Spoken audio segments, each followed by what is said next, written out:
Someone is using psychology against you. And the worst part? You're letting them. Not because you're weak, but because you don't know what to look for. In the next few minutes, I'm going to show you 5 dark psychology tricks that are being used on you right now by people you trust, your boss, your partner, even your friends.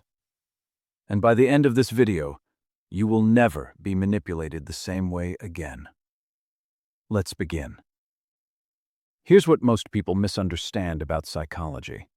It's not something that only happens in therapy offices or research labs. It happens in every conversation, every negotiation, every relationship. The human mind follows predictable patterns, and people who understand those patterns can quietly steer you wherever they want. These aren't conspiracy theories. These are documented psychological techniques, studied in universities, used in boardrooms, and quietly deployed by some of the most influential people in the world. Some use them consciously. Others don't even realize they're doing it. But here's the truth. Ignorance is not protection. The only protection is knowledge. Trick number 1. The herd illusion. Imagine this. You walk into a new restaurant. You don't know what's good, so you do what almost every human does. You look at what everyone else ordered, and you pick the popular dish. That's called social proof, and it's one of the most powerful forces in human psychology. Your brain is wired to assume if everyone else is doing it, it must be right. But here's where it becomes dangerous. Manipulators can manufacture social proof. They say things like, "Everyone I've talked to agrees with me. Most people in your position would just say yes," or "You're the only one who thinks that way." Notice what just happened. They didn't give you a single fact. They simply implied that the crowd is against you. And your social brain, the part designed to avoid being an outcast, reacts instantly. The solution is simple. Ask for specifics. Who exactly? Can you name them? Show me the data. Real social proof has names and numbers. Fake social proof collapses the moment you demand evidence. Trick number 2. Artificial scarcity, or what I call the countdown clock. You've felt this before. A sales page with a timer counting down. A job offer with a 24-hour deadline. A partner who says, "Decide now, or I'm moving on." Suddenly your chest tightens, your thinking narrows, and you make a decision quickly, because your brain hates the feeling of losing something. This taps into something psychologists call loss aversion, a famous discovery showing that losing something feels twice as painful as gaining something feels good. So when someone creates artificial urgency, a fake deadline, a manufactured competition, or a sense of panic, they're not giving you information. They're hijacking your brain. The counter is simple. Pause. Physically pause. When someone pushes urgency onto you, that urgency is almost never real. The moment you feel the pressure, slow down. Trick number 3. Reality editing. Most people know the extreme version of this, gaslighting. But the everyday version is far more subtle and far more common. It sounds like this. "That's not what I said. You're being too sensitive. You always misremember things. You're overreacting. That never happened the way you think it did." What's happening here is powerful. The other person isn't just disagreeing with you. They're attacking the reliability of your perception itself. They're not saying, "I see it differently." They're saying, "You can't trust your own mind." Over time, this erodes your self-trust.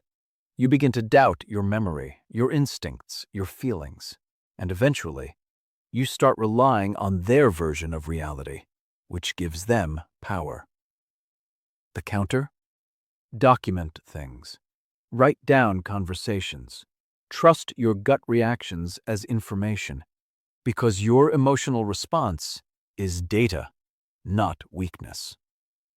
And if someone consistently makes you feel like your perception is broken, that pattern itself is the evidence.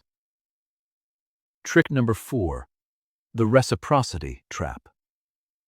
This one is especially dangerous because it feels good at first. Reciprocity is deeply wired into human psychology. If someone does something for you, you feel an internal pressure to return the favor. It's one of the foundations of human cooperation. But manipulators weaponize it. They give you something you never asked for: a favor, a gift, their time, their attention. Not out of generosity, but to create a sense of obligation. And later, they collect the debt. The solution? Remember this: an unsolicited favor is not a contract. You are allowed to say thank you and still say no. Real generosity expects nothing. Manipulation keeps score. Trick number 5, identity anchoring.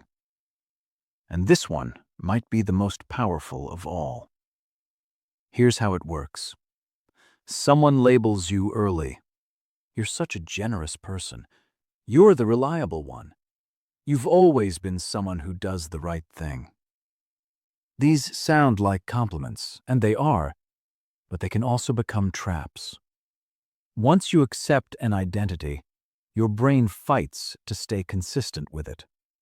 Psychologists call this cognitive consistency.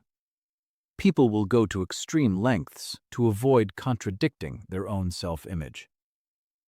So when someone says, "I know you're not the kind of person who would let someone down," they're not describing you. They're controlling you. They've turned your identity into a psychological leash. The solution?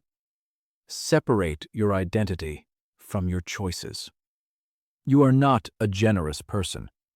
You are a person who chooses to be generous when it makes sense. Labels are rigid. You are not. 5 tricks. The herd illusion, the countdown clock, reality editing, the reciprocity trap, and identity anchoring. Each one is designed to do the same thing. Take your decision-making out of your hands and quietly place it into someone else's. That's exactly what this channel is about. Every week, Psyckify breaks down the hidden psychology operating beneath everyday life, so you can see it, understand it, and use it. If this video taught you something you didn't know before, subscribe